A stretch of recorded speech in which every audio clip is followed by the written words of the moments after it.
नमस्कार. आजच्या या सुपरफास्ट आणि एक्झाम ओरिएंटेड एक्सप्लेनरमध्ये सर्वांचं स्वागत आहे. आज आपण फक्त आणि फक्त 28 एप्रिल 2026च्या एकदम हाय यील्ड फॅक्ट्सवर फोकस करणार आहोत. चला तर मग वेळ न घालवता थेट सुरू करूया. माहिती व्यवस्थित लक्षात राहावी यासाठी आजच्या या विश्लेषणाची रचना आपण 4 सोप्या भागांमध्ये विभागली आहे. विज्ञान तंत्रज्ञान, आंतरराष्ट्रीय संबंध, जागतिक संस्था आणि शेवटी राष्ट्रीय व भौगोलिक घडामोडी. आणि आज आपण नक्की काय काय कव्हर करणार आहोत त्याचीही एक छोटीशी झलक. आपण कार टी सेल थेरपीपासून ते थेट अटाकामा वळवंटापर्यंतच्या महत्त्वाच्या मुद्द्यांवर सविस्तर चर्चा करणार आहोत. एकंदर आजचं सेशन एकदम पॅक्ड असणार आहे.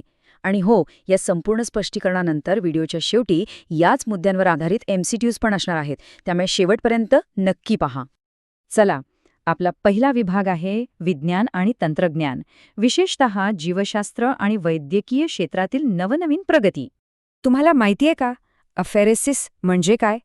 सोप्या भाषेत सांगायचं तर ही एक वैद्यकीय प्रक्रिया आहे जिथे रुग्णाच्या रक्तातून टी सेल्स म्हणजेच पांढऱ्या रक्तपेशी वेगळ्या काढल्या जातात. हे आपले नैसर्गिक रक्षक आहेत असं समजायला हरकत नाही. आणि ही या थेरपीची सगळ्यात पहिली आणि महत्त्वाची स्टेप आहे. आता कार टी सेल थेरपी नक्की कशी काम करते याच्या 4 सोप्या पायऱ्या आहेत. सर्वात आधी ॲफेरेसिस म्हणजे टी सेल्स काढणं. त्यानंतर दुसरी स्टेप म्हणजे अनुवांशिक अभियांत्रिकी किंवा जेनेटिक इंजिनिअरिंग, जिथे या पेशींमध्ये CAR प्रोटीन ॲड केलं जातं.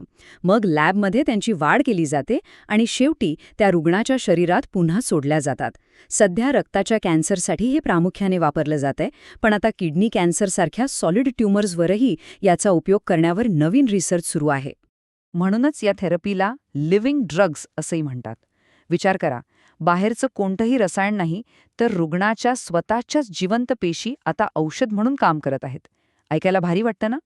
आता याच वैद्यकीय विभागात हिमोफिलियाबद्दल थोडं जाणून घेऊया. हा एक असा आजार आहे ज्यामध्ये रक्त वेळेवर गोठत नाही.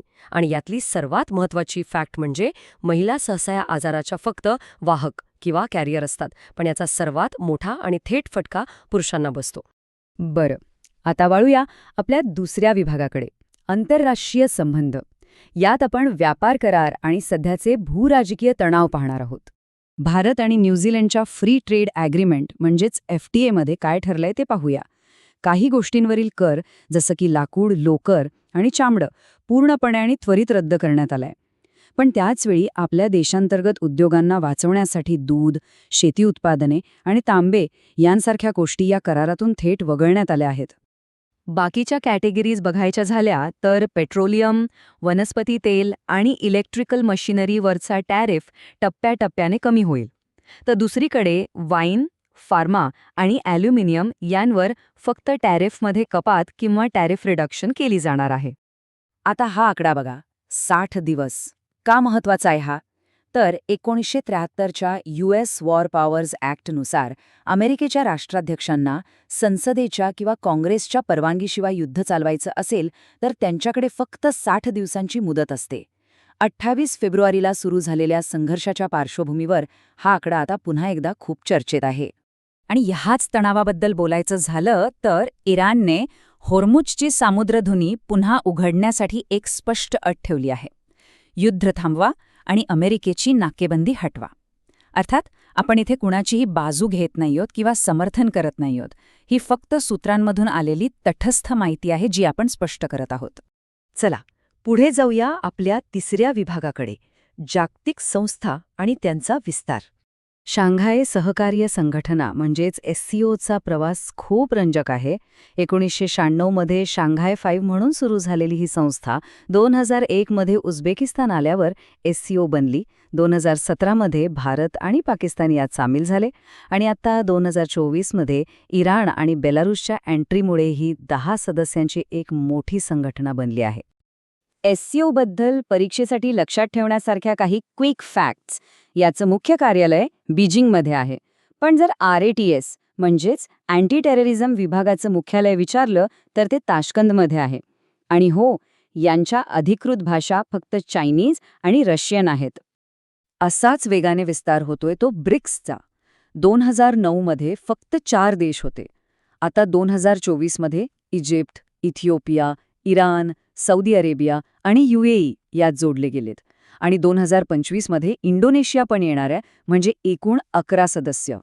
सर्वात महत्वाची गोष्ट म्हणजे सध्या भारताकडे या मोठ्या आणि विस्तारित गटाचं अध्यक्षपद आहे. फायनली आपला शेवटचा विभाग, राष्ट्रीय आणि भौगोलिक घडामोडी. इथे आपण काही महत्वाच्या वन लाईनर्स आणि GK फॅक्ट्स पाहणार आहोत. हा आकडा बघा, $15 अब्ज. गुगलने आंध्र प्रदेशमध्ये चक्क 1 गिगावॉट क्षमतेचं नवीन AI डेटा सेंटर उभारण्यासाठी एवढी मोठी गुंतवणूक केली आहे.